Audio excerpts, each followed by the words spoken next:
শুনলে অবাক হবা, আমি যেটাতে হাত দিয়েছি সেটাই স্বর্ণ হয়ে গেছে, যে মাটিতে হাত দিয়েছি সেই মাটিটা স্বর্ণ হয়ে গেছে। আমার মায়ের ওই যে হাঁটুগালা দিয়ে মাটিতে বসে সজদা করে করে দোয়া করে গেছে তার খেদমত করার জন্য।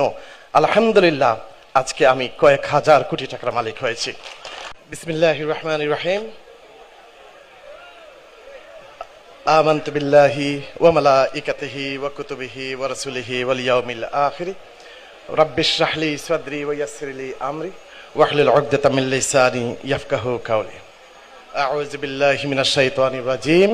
বিসমিল্লাহির রহমানির রহিম। ইয়্যাকা না'বুদু ওয়া ইয়্যাকা নাস্তাঈন। শ্রদ্ধেয় ও সম্মানিত শিক্ষকবৃন্দ, সম্মানিত এলাকাবাসী, সম্মানিত অভিভাবকগণ এবং এই এলাকার আমার প্রিয় সম্মানিত ভাই ও বোনেরা, কোমলমতি ছাত্রছাত্রী বৃন্দ সবাইকে এবং আমাদের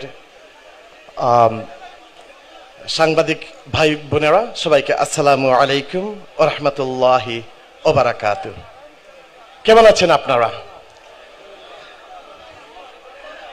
আমি খুব আজকের বক্তব্যটা আমি চাচ্ছি, একদম অনেক দিন পরে নিজের এলাকায় এসেছি, নিজের বাড়িতে এসেছি, নিজের ঘরে এসেছি বহু বছর পরে।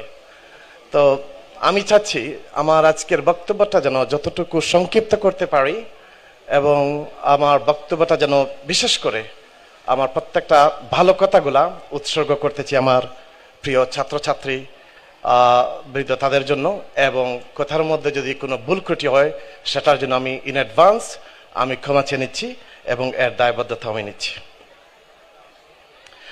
আমি অনেক বছর পরে নিজের প্রায় এক যুগ পরে নিজের এলাকায় এসেছি। সেটা যে কোনো কারণেই হোক, আমরা সেই পুরানো স্টোরিটা আমরা আজকে আর না বলি। এতদিন আমি ফাহিম আল চৌধুরী ট্রাস্টের প্রোগ্রামগুলা আমি ভার্চুয়ালি দেখতাম, মোবাইলের স্ক্রিনে দেখতাম, কম্পিউটারে ট্যাবে দেখতাম, আর খুব আফসোস করতাম যদি আমি আমার কোমলমতি ছাত্রছাত্রীর পাশে যেতে পারতাম। অনেক স্বপ্ন দেখতাম, অনেক ইমোশনাল হয়ে যেতাম, কিন্তু তা হয়তো যে কোনো কারণে সম্ভব হয়নি। আজকে নিজের এলাকায় আসতে পেরেছি। এই এলাকায় আমার জন্ম। আমি অনেক ছোট যখন ছিলাম, আমার মনে নাই কবে, অনেক ছোট ছিলাম তখন আমি যাই লন্ডনে। এই এলাকায় আমার বাবার জন্ম, এই এলাকায় আমার মায়ের জন্ম। সো আমি সত্য কথা যে জিনিসটা খুবই আবেগে আপ্লুত আজকের এই অনুষ্ঠানে আসার কারণে, এবং